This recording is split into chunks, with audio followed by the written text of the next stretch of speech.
কারণ এই পৃথিবীর জমিনে তোমার মর্যাদা 1000 বছর আগে ছিল না।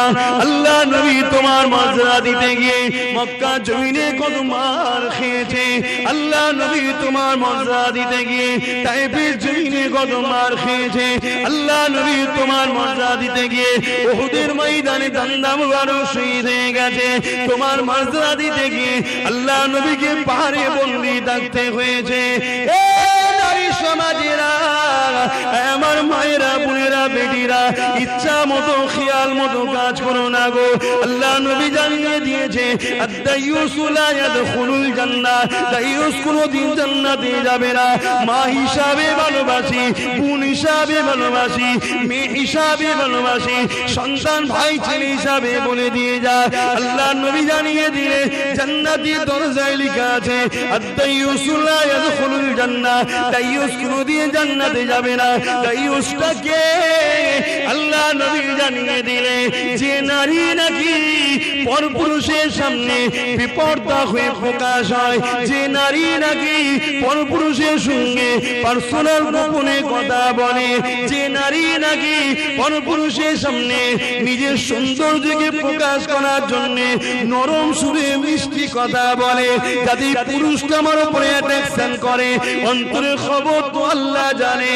এ আমার আম্মা বোনেরা, ভাই হয়ে ছেলে হয়ে বলে দিয়ে যায় একসাথে জান্নাতে থাকবো, তাই বুঝিয়ে দিয়ে যায়। এই দুনিয়ার মানুষ তোমাকে জাহান্নামের রাস্তায় ঢুকাবার জন্য 1000, 2000, 10,000, 20,000 প্রয়োজন হয় দেবে, কিন্তু তুমি জাহান্নামের খোরা হয়ে যাও। কিন্তু একবার মনে রেখে দাও, তোমার আমার নবী হযরত মুহাম্মদ রাসূলুল্লাহ তোমার আমার জন্য কত কষ্ট করেছে। এমন কোন কাজ করো না যাতে আমার নবী নারাজ হয়ে যায়। আমার আম্মারা, তোমার আমার সংসারে অভাব থাকতে পারে, কিন্তু ওই রকম অভাব নয় যে অভাবটা আল্লাহ নবী কলিজা টুকরি বেটি ফাতিমা সংসারে ছিল। কেমন সংসার ছিল?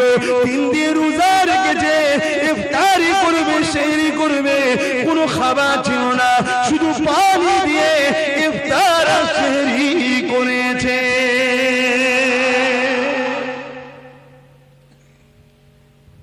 মা বোনেরা, বাপ ভাইরা, তোমরা কি চাও বাপ গুলো মেয়ে গুলো জাহান্নামে হোক? ভাই গুলো চাও তোমাদের মা গুলো জাহান্নামে যাক, বউ গুলো জাহান্নামে যাক? চাও? যদি না চাও তো বুঝাও না, কেন পর্দা করতে হবে? দুনিয়া চাইবে উলঙ্গ করতে, অর্থাৎ দুনিয়ায় শয়তানের যারা, ইবলিস শয়তানের অনুসারী যারা, তারা চাইবে উলঙ্গ করতে। বলবে এই মুল্লাদের কথা শুনিনি, ও সব আনকালচার, ওরা কিছু বোঝে নাকি বলবে। 2 দিন পরে তারাই আবার আমাদের সামনে এসে বলবে পর্দা ছাড়া ওয়াজ নেই। 2 দিন পর তারা আবার বলবে। এই যুবকরা, আমার ওয়াজ খারাপ হচ্ছে, পার্টিতে যাচ্ছ, কুটুম বাড়ি যাচ্ছ, বিয়ে বাড়িতে যাচ্ছ, বন্ধুর বাড়িতে যাচ্ছ, নিজের স্ত্রীকে নিয়ে যাচ্ছ, সাথে করে নিয়ে যাও, কিন্তু তোমার বন্ধুর সঙ্গে তোমার স্ত্রী পার্সোনাল কথা বলবে, আলাদাভাবে গুজুর গুজুর করবে। কেন? তোমার স্ত্রীকে বেপরদায় নিয়ে যাচ্ছ কেন? এই কথা শুনে দূরে কাছে কিছু দুপায়ে পশু ভাবতে পারে, যারা নারীগুলোর চোখের নেশা, চোখের জেনা করে যারা, তারা ভাবতে পারে সব মোল্লাদের দ্বারা এই দুনিয়ায় কিছু হয়, সব আদিম যুগের লোক এরা, এইসব বোঝে। এখন দুনিয়া কত আগে, মেয়েরা প্লেন চালাবে, ট্রেন চালাবে, বাইক চালাবে, রেস খেলবে, কে বলবে না? বলবে না। মা বাপেরা ইসলাম কোন জায়গায় বাধা দেয়নি, শুধু 2টো জিনিস বলেছে, তুমি দামি জিনিস চোরের পাশে থেকো না, চুরি হয়ে যাবে, আর নিজেকে ঢেকে রাখো, তোমার দামি সম্পদ যেন কোনো লোভ লালসার লোক যেন দেখতে না পেয়ে যায়, তাহলে কিন্তু চক্রান্ত চালাবে, চুরি করাবে। বুঝছেন? তাহলে আমি একা বলে গেলে হবে? বছর 1বার 2বার এসে আপনাদেরও তো একটু বুঝাতে হবে। আমরাই তো তাদেরকে মডার্ন করছি, চলো মিছিলে যেতে হবে, মিটিংয়ে যেতে হবে, আমি যাব, তুমি যাব, 1000 1000 2000 সংসারে বাড়বে। কি আমরাই তো করছি? বেজার হচ্ছেন? তুমি দুনিয়াদারিটা ছাড়ো না একটু, দুনিয়াদারিটা একটু ছাড়ো। আরে মুসলমান ছেলে মেয়েরা, তরুণেরা, সমাজে একটা প্রবাদ বাক্য আছে, লোভে পাপ, পাপে মৃত্যু।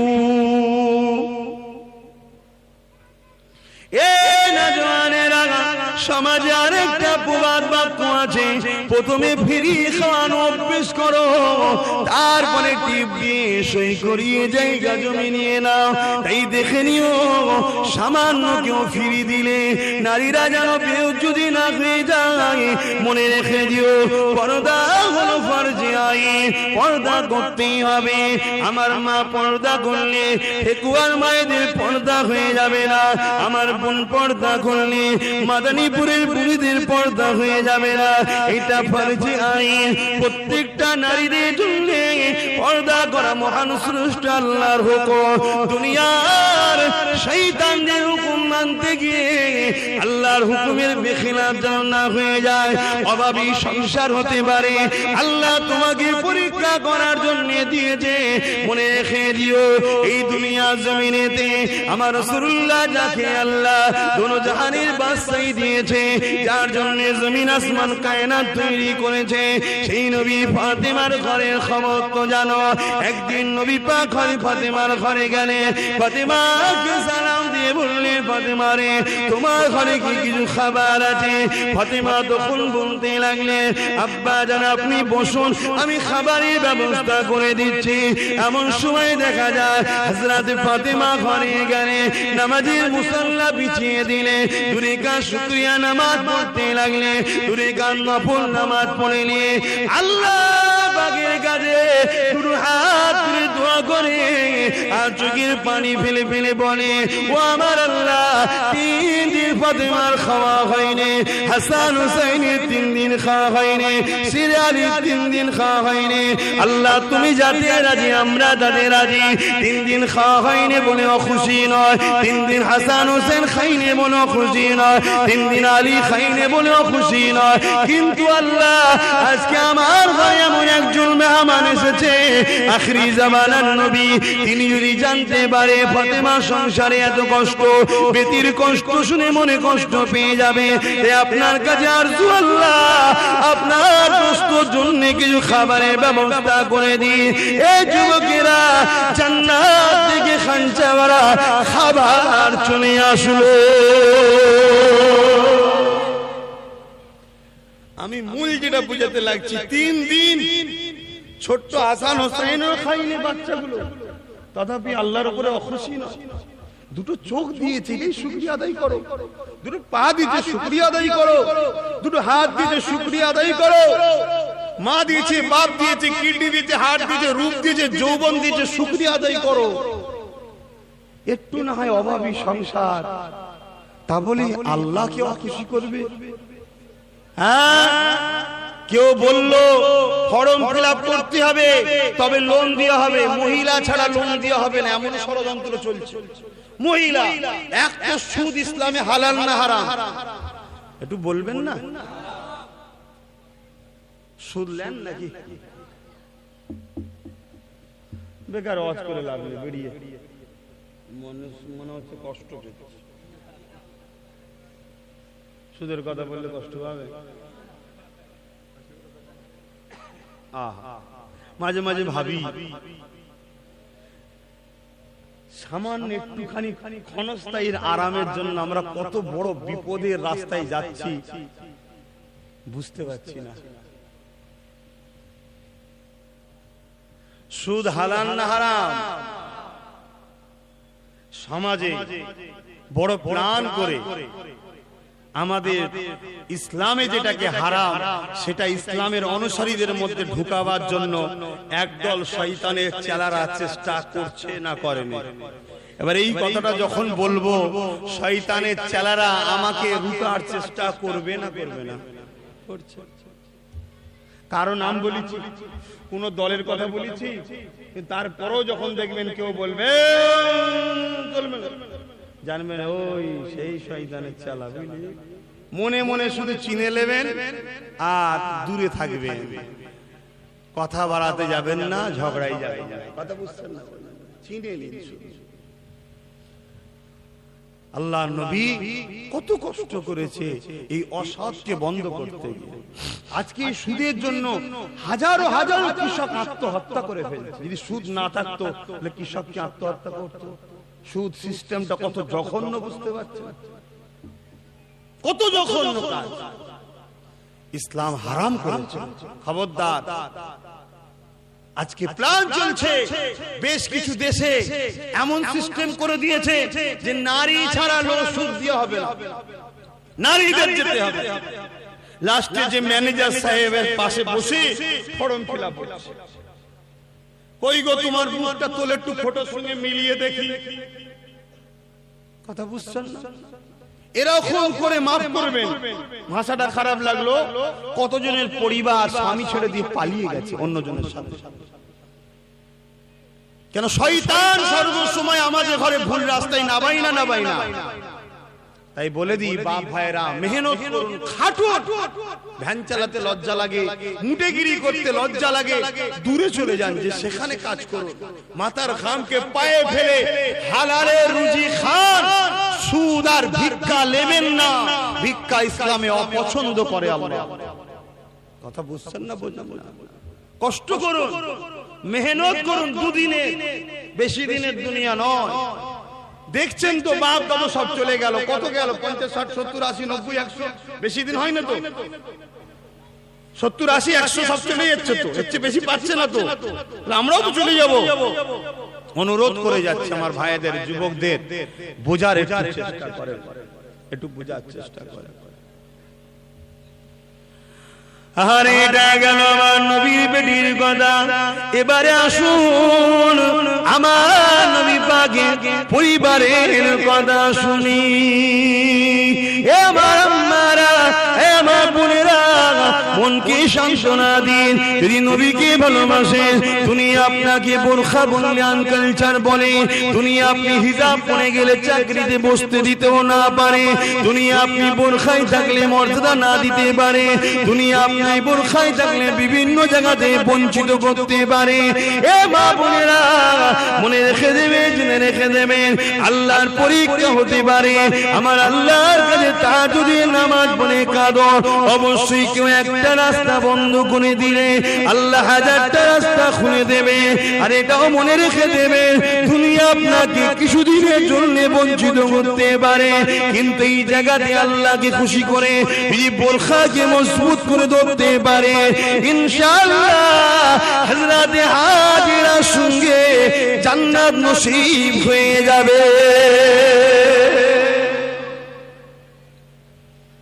আহা, তারাও তো জিন্দেগি কাটিয়েছে রে বাবা। এসব ওয়াজ চলবে তো নাকি? চলবে না? এইসব ওয়াজ আজকাল চলে নাকি? এইসব বুড়োদের ওয়াজ, বুড়োরা আসবে আর বুড়োরা ওয়াজ করবে, সব ঠিক আছে। জন ছেলেদের কাছে ওয়াজ চলে না, জন ছেলের কাছে চলবে আলাদা ওয়াজ। আহা, নিঃশ্বাসের কোনো বিশ্বাস নেই বাপ। এইটাও শুনে রেখে দাও পুরুষরা, পুরুষদের বলে যায়, একটা নারী জান্নাতে যাওয়া কিন্তু খুব সহজ। শুনছেন? একটা নারী জান্নাতে যাওয়া খুব সহজ। কেন? কিয়ামতের দিন নারীকে শুধু নিজের বিষয়ে উত্তর দিতে হবে। এই তুমি আমার কাজ করেছো, নারীকে জিজ্ঞেস করবে মহান স্রষ্টা। বান্দি যদি বলে করে ফেলেছি, সব দেখিয়ে দেয় যে হ্যাঁ আমি এই কাজ করেছি, আপনার ডিউটি পালন করেছি, যাও চলে যাও জান্নাত। কিন্তু একটা পুরুষ চারজনের বিষয়ে উত্তর দিতে হবে। কে? নিজের মা, উপযুক্ত যদি বড় সন্তান থাকে তার মায়ের বিষয়ে কিন্তু এই পুরুষকে জিজ্ঞেস করা হবে। শুনছেন? দ্বিতীয় নম্বর কে? স্ত্রী। শুনছেন? স্ত্রী যদি ভুল কাজ করে, স্বামী জাহান্নামে, ও আল্লাহ ওকে জিজ্ঞেস করুন না ছিলিস কেন একসাথে। শুনছেন তো? কেন? গার্জেন তুমি। একটা নারী দেখাশোনা, খাওয়া, থাকা, তার হাসিখুশি সমস্ত দায়ী দায়িত্ব হলো পুরুষের ঘাড়ে। এর নাম হলো নিকাহ, এর নাম বিবাহ। নারীরা কত সুন্দর, ছোটবেলায় বাপ মার ডিউটি, প্রাপ্ত বয়স্ক হলো এই নারীর ডিউটি, দায়ভার তার গার্জেন, তার দেখাশোনার সমস্ত দায়িত্ব তার স্বামীর। আর যখন বয়স হয়ে যাবে সমস্ত দায়ভার তার বড় ছেলের বা উপযুক্ত ছেলের। শুনছেন? নারী কত সুরক্ষিত, কিন্তু তার উপরে কারো দায়িত্ব দেয়া নেই। সে তার নিজের দায়িত্ব শুধু পালন করবে। তুমি আল্লাহর দাসত্ব করেছো কি বলো। তারপরে তার বোন ঠিকভাবে চলেছে কিনা, ছোট বোন বড় ভাইয়ের বিষয়ে তার উপরে যদি বয়স হয় তাকে জিজ্ঞেস করা হবে। তারপরে রাসূল বলছে জাহান্নামে নারীদের সংখ্যা বেশি আছে। কেন? কি গো জানেন না কেন? আমার মনে হচ্ছে তোমাদের পছন্দ হয় না। কি খিদে পেয়েছে খেয়ে বসে তো কি হয়েছে? কি হয়েছে? রাগটা না? আমি কিছু ভুল করেছি? ওই ভোট টোট দিবার কথা বলেছিলাম বলে রাগ হয়েছে? এখন তো বলছি নাকি? বলিনি তো, এখন তো অজি করছি রে বাবা।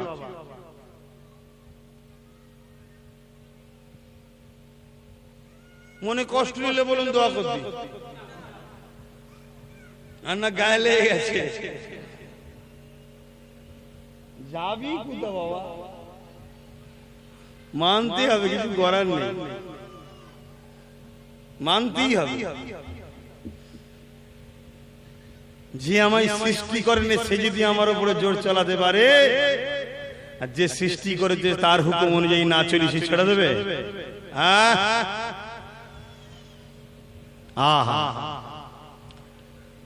আসুন, আর বেরিয়ে লাভ নেই। আপনাদের মনে কষ্ট হচ্ছে, আমি একটু দোয়া করে দিই, কেন সময় অনেক পার হয়ে যাচ্ছে।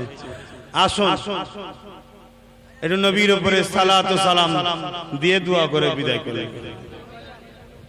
কি কথা বলছিলাম তাহলে? জাহান্নামে নারীদের সংখ্যা কেন? তিনটে কারণে। প্রথম নম্বর হলো বেপরদা, দ্বিতীয় নম্বর হলো স্বামী সম্পদ, স্বামীর অবর্তমানে ভুল রাস্তায় খরচ করা। সম্পদ বলে টাকা পয়সা, ছেলে, জমি জায়গা, এটাও যেমন। স্ত্রী তুমি নিজেও স্বামীর সম্পদ। কথা বুঝে আসছে না? নাই তুমি স্বামীর ইজ্জত। আশা করছি সব বুঝতে পেরেছি। তিন নম্বর হলো বদদুয়া। স্বামীরা একটুতেই, মেয়েরা একটুতেই বদদুয়া করে, দেখবেন। বদদুয়া করে না? করে না? হ্যাঁ, বদদুয়া করে ফেলে। পুরুষরা হলে তো রাগ মিটিলে ধরে ধুমধাম পিটিয়ে রাগ মিটিলে, মেয়েরা তো পারেনি ধরতে, মারতেও পারেনি, লাস্টে বসে বসে বদদুয়া করে। এই বদদুয়াকারীকে আল্লাহ পছন্দ করে না। এই তিনটে কারণ। এই তিনটে জিনিস যদি স্ত্রীরা মেনটেন করতে পারে, রাসূল বলছে আমি জিম্মেদার হচ্ছি ওই মেয়েকে সাথে করে জান্নাতে নিয়ে যাবো। জোরে বলুন সুবহানাল্লাহ। কিন্তু একটা পুরুষের কত ডিউটি, হালাল ইনকাম করে নিজেকেও খেতে হবে, স্ত্রীকে খাওয়াতে হবে, বাচ্চাদের খাওয়াতে হবে, মা বাবাকে খাওয়াতে হবে।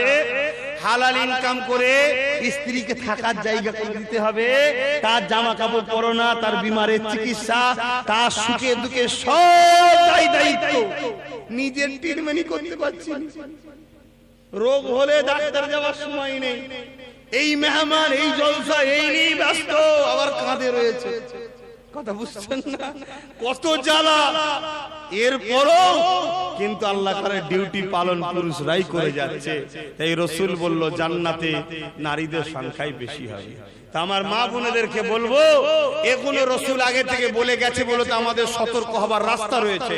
রাসূল বলল তিনটে কারণ, ওই তিনটে জিনিস ছেড়ে দিলেই তোমরা বেঁচে যাই। একটা হলো স্বামী বেপরদা হবে না, দ্বিতীয় নম্বর স্বামী সম্পদ, স্বামীর সম্পদ স্বামীর অবর্তমানে কোনো জায়গায় খরচ করব না। ধন দৌলত, ছেলে পুলে, জমি জায়গা, টাকা পয়সা এবং নিজেও, ওটা আপনি স্বামীর সম্পদ। তিন নম্বর কি? বদদুয়া করব না। এই তিনটে কাজ তো সহজ রাস্তা তো, কিন্তু হাইরে কপাল, একটু সাজুগুজু না করে বাইরে বেরোলে হয়। না বাবা, এই খারাপ লাগছে, আমাকে খারাপ লাগছে না, এইসব কথা বলবো নি, থুক করি ফেরত নিচ্ছি। তবে আসুন আমার রসুলের শুধু পরিবারের একটা কথা বলবো। আমার আম্মা বোনের একটু মন দিয়ে শুনবেন, ভুল আমায় বুঝবেন না। মা বলে ডেকেছি, আপনি আমায় ছেলে বলে ভালোবাসেন তাই। বোন বলে ডেকেছি, আপনি আমাকে ভাইজান বলেন তাই। তাই দুনিয়াতেও আপনাদের জন্য লড়ছি, লড়তে গিয়ে গাল খেতে হয়েছে, দালাল বলেছে, অনেক কিছু বলেছে, আবার লড়ছি যাতে পরকালে একসাথে জান্নাতটাও যেতে পারি। জোরে বলুন সুবহানাল্লাহ। আমায় ভুল বুঝবেন না আমার আম্মা জানেরা, আমার বোনেরা, ভুল বুঝুনি। দুনিয়া তোমায় লোভ দেখিয়ে জাহান্নামে নিয়ে যাবে। কেন? ইবলিস সর্বসময় চায় মানুষকে বোকা বানাবো। আমার উপরে কিন্তু সবথেকে ইবলিসের রাগ বেশি। কেন? আমার জন্য আল্লাহ করে হাজার হাজার যুবক ছেলে নামাজ ধরেছে, হাজার হাজার বোন পর্দা করছে, নামাজ পড়ছে, ওয়াজ শোনে, কথা বুঝে আসছে। এই জন্য আমার উপর ইবলিসের খুব রাগ। আর ইবলিস তো ডাইরেক্ট আসতে পারছে না আমার কাছে, কানে কানের মধ্যে ঝাড়বো, কথা বুঝছেন না, বোঝেন না। ওই জন্য ও মানব রূপী চালাকগুলোকে আমার পিছনে লাগিয়ে দিচ্ছে। কিছুদিন আগে ওয়াজকে কেটে কিছু ছড়াচ্ছিল, দেখলেন না? ও একটা ইবলিসের চক্রান্ত, একটা চক্রান্ত। কি করে একটা ফিতনা লাগিয়ে দেখো জড়ানো যায়, কথা বুঝে আসছে? মানুষ ঘাসে মুখ দিয়ে চলে না, মানুষ একটু মুখ উপর দিকেই রাখে, তাই তো নাকি গো? তবে আপনাদেরকে বলে যাব, ঠান্ডা মাথায় কাজ করুন দেশের স্বার্থে। কেন? দেশকে ভালোবাসা কাজ সুন্নাত। জোরে বলুন হ্যাঁ, নবীর সুন্নাত। জোরে বলুন সুবহানাল্লাহ। আরো খুশি বলুন আলহামদুলিল্লাহ।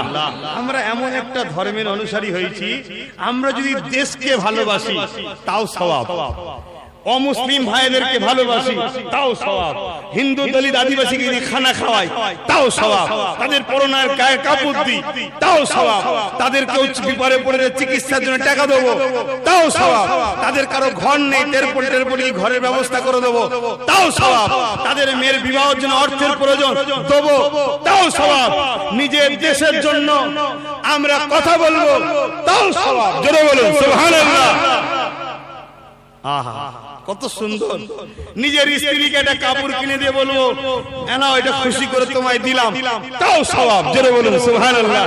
নিজের বাচ্চাকে কাপড় কিনে দেবো তাও সওয়াব, নিজের মেয়েকে কাপড় কিনে দেবো তাও সওয়াব। আর মা বাপকে দিলে তো সওয়াবের শেষ নেই, অনেক সওয়াব, কথা বুঝে আসছে? নিজে একটা নতুন জামা পরবো তাও সওয়াব। জোরে বলুন সুবহানাল্লাহ।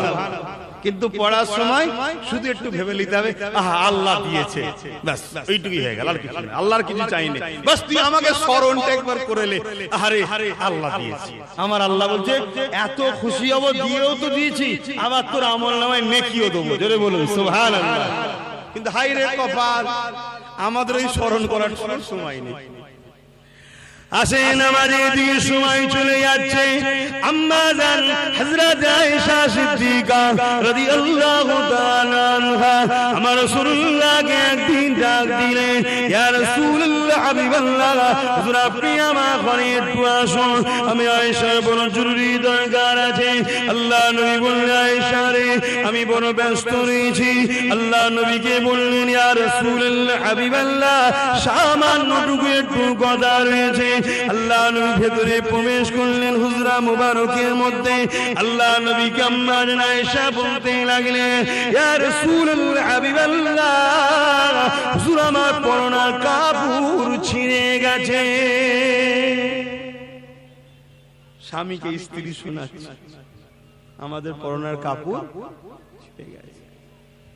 আল্লাহ নবী কি বলেছিল, আয়েশা রে আল্লাহ জি আলে রাখে শুকরিয়া আদায় করো, তালি দিয়ে সেলাই করে কাপড় পরতে থাকো।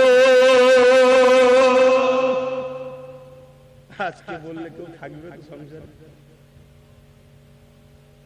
হ্যাঁ আমার আম্মা বোনেরা খবরদার, আপনার আপন হলো আপনার স্বামী, তাই তো নাকি? স্বামীর কথাটুকু বুঝবেন। হ্যাঁ আওকাত আছে দেয়নি ও কুঞ্জুসকে, তাহলে সাইজ করা দরকার। অনেক কারণ আওকাত আছে দিতে চাইনি, আছে না নাই? সব জায়গায় খরচ করবে আর ঠিক জায়গায় নেই, এটা আবার ভুল। কিন্তু যাদের আওকাত এমনও সংসার আছে, সেই সংসারে আমার কোন আম্মা বোন যেন স্বামীকে যেন জোর না করে, স্বামী কষ্ট পাবে। সে কত মাথার ঘামকে পায়ে ফেলে বাইরে গিয়ে ঘুরে ঘাড়ে, কত লোকের গাল শুনে আর শুনে, ভ্যান যদি একটু আস্তে চালায় তাড়াতাড়ি আছে, সে হেমে ঘুমে হেমে ঘুমে নিয়ে যায়। তারপরে যাওয়ার পরে দেখা যাবে আবার ছিঁড়া নোট দিচ্ছে, দাদা এটা চলবে না, জুতো দেখেছি জুতিয়ে মুখ ছুঁড়ে ফেলবো, টাকা লিবিনি তার মানে, কত রকম কথা শুনে 2 পয়সা নিয়ে আসে। ঠিক না? সবার ইনকাম তো সমান নয় রে বাবা, সবার নসিবটাও তো সমান নয়। যারা গরিব তাদের কত কষ্ট, কিন্তু গরিবের কথা কি ভাববে? আব্বাস সিদ্দিকী যদি বা ভাবতে যায় আমার গলায় তো সবাই দড়ি দিলে ভালো হয়, কি দিচ্ছে না দেয় না, সবাই মিলে গাল দিচ্ছে, দড়ি দিয়ে টানছে, কি করব? লাও তবে আলহামদুলিল্লাহ গাছ লাগিয়ে দিয়েছি, চারা হয়ে গেছে, ফল ধরে গেছে, এই গাছ কিয়ামত পর্যন্ত থাকবে ইনশাআল্লাহ। তো ভাইরা আমার আস্তে আস্তে মোটা হবে, আস্তে আস্তে বেশি শক্তি হবে, এক বেশি প্রথমবার এবার বেশি ফল ধরলে গাছ ভেঙে যাবে, আস্তে আস্তে সব ঠিক হবে, বলুন ইনশাআল্লাহ। আমি কি কথা বলছিলাম? আম্মা জানদের কথা বলছিলাম, একটু মনে রাখবেন। আমার রাসূল কি বললেন? তালি দিয়ে পড়ো। বলেন তো ভাই, আজকে বললে কি সর্বনাশ হবে? আহা, আম্মা জান কেঁদে ফেললেন।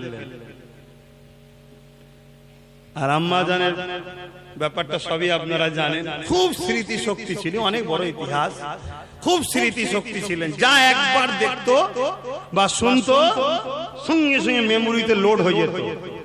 তাই রাসূল পাক সাল্লাল্লাহু আলাইহি ওয়াসাল্লামের কাছে তিনি ছিলেন, রাসূলের সমস্ত হাদিস, যত মহিলা আছে সমস্ত মহিলাদের মধ্যে আম্মা জান সবথেকে বেশি রাসূলের হাদিসকে আয়াত্ত করেছিলেন। জোরে বলুন সুবহানাল্লাহ। আম্মা জান এই কান্না দেখি রাসূল বলছে, আয়েশা তুমি থামো, তুমি যদি বলো আমি হাত তুলছি ওহুদ পাহাড়কে সোনা করে দেবো আল্লাহকে বলে, ও তোমাকে মালিকানা করে দেবো, ভেঙে ভেঙে খাবে, কিন্তু আল্লাহ কিয়ামতের হিসাব নেবে, আর হিসাব লিয়া হবে আগুনের তক্তার উপর। আমি চাই না তুমি কষ্ট পাও। আম্মা জান আরো জোরে কাঁদতে লাগলো।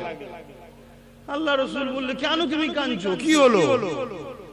আর রাসূল তেনার স্ত্রীদের এত ভালোবাসতেন, এত ভালোবাসতেন, আম্মা জানরা জিজ্ঞেস করা হয়েছে যে রাসূল আপনার সঙ্গে কেমন ব্যবহার করেছে? আম্মা জানরা বলেছেন যে কোনদিন রাসূল আমাদের ঘরে বড় চোখ করে আমাদের দিকে তাকায়নি, রাগ করা বকা তো দূরের কথা, বড় চোখ করেও তাকায়নি। জোরে বলুন সুবহানাল্লাহ। তাই কেঁদে ফেলেছেন রাসূল পাক সাল্লাল্লাহু আলাইহি ওয়াসাল্লাম বড় দিলে। কেন তুমি কাঁদছো? থামো, তোমার জন্য আমি দোয়া করে দেবো, ওহুদ পাহাড় তুমি কোনো চিন্তা করনি, পৃথিবীর সবচেয়ে ধনী হয়ে যাবে। আম্মা আরো কাঁদছে। আম্মা জান জবান থেকে বলে, ইয়া রাসূলুল্লাহ, হাবিবাল্লাহ, আমি আয়েশা দুনিয়া আমি চাই না, আমার আল্লাহ যাতে রাজি আমি আয়েশা তাতে রাজি। কার মেয়ে? সিদ্দিক আকবর, রাসূলের শ্বশুর। আর মেয়ে যদি ভালো না হতো ওই ঘরে যাওয়ার নসিবে হতো? হ্যাঁ, কার স্ত্রী হয়েছে ভাবতে হবে। তাহলে কত আল্লাহওয়ালা মেয়ে বলি, তা আল্লাহ জুড়া তো ওখান থেকে সিলেক্টেড হয়। এই সারে তুমি কেন কাঁদো? ইয়া রাসূলুল্লাহ, ইয়া হাবিবাল্লাহ, আমার পরনা কাপড়টা যে সেলাই করব, ওই কাপড় সেলাই করার মতো আমার ঘরে বাতি জ্বালাবার মশলা নাই। এ দুনিয়ার আম্মা বোনেরা, এই রকম কোন ঘর আজকে দিনে না, এত অভাবী সংসার। তথাপি আম্মা বলেছে আল্লাহ যাতে রাজি, হুজুর আমি তাতে রাজি, আপনার উপরে কোনো অভিযোগ নাই। আমি শাড়ি আপনার জন্য চাই না, হুজুর আমি তালি দিয়ে পড়তে চাই, কেন তালি দিয়ে পড়বো আল্লাহ জিয়ালে রেখেছে শুকরিয়া, তবে তালিটা যে দেবো, সেলাইটা যে করবো, ওই সেলাই করতে গেলে বাতি জ্বালাতে হবে, ওই বাতি জ্বালাবার মতো মশলাটুকু নাই। তখন তো বাপ কারেন্ট ছিল না, ওই বাতি জ্বালাবার মশলাটুকু নাই। ইয়া রাসূলুল্লাহ, হাবিবাল্লাহ, হুজুর আপনাকে এই জন্য ডেকেছি, আল্লাহ আপনাকে নূর নূর নূর নবী করেছেন, আপনি আমার হুজরায় ঢুকেছেন, আপনার চেহারা থেকে আমার ঘরটা আলোয় আলোকিত হয়ে গেছে। আমি আপনার শরীরের আলোতে বসে বসে আমার শাড়িটা সেলাই করব। অর্থাৎ আমার কাপড় সেলাই করে নেব। তাহলে চিন্তা করুন, একদিকে রসুল নূর সেটা প্রমাণ হলো, কিন্তু আমার মূল বিষয়টা হলো কি, তাহলে তাদের কি সংসার, তথাপিও তারা আল্লাহর ফয়সালার উপরে খুশি। আল্লাহ জিহালে রেখেছে কেন? আমার আল্লাহ কাউকে ধনী করে পরীক্ষা করে, কাউকে গরিব করে পরীক্ষা করে, কাউকে বিমার দিয়ে পরীক্ষা করে, কাউকে অসুস্থ করে পরীক্ষা করে, কাউকে আবার সন্তান দিয়ে পরীক্ষা করে, কারো সন্তান কিনে নিয়ে পরীক্ষা করে, কাউকে এতিম করে পরীক্ষা করে, কারো বাপ মা বিছানায় পড়েই আছে 2-10 বছর দিয়েও পরীক্ষা করে। কি বলে দেখি, পূজা হয়ে আছে না বলে না আদর করে। কাউকে আবার জিতিয়ে পরীক্ষা করে, কাউকে হারিয়েও পরীক্ষা করে। হেরে গেলেও শুকরিয়া আদায় করতে হবে, আল্লাহ যা করেছে ভালোর জন্য করেছে, ঠিক না বেটি? কিন্তু এতটুকু স্বীকার করতে হবে, কারো জন্য কেউ রুকে গেছে। ঠান্ডা মাথায় চিন্তা করে নেবে, কারো জন্য কেউ রুকে গেছে, কেউ না নামলে অন্য কেউ রেখে। আসুন সালাম দেবো, ইয়া নবী সালাম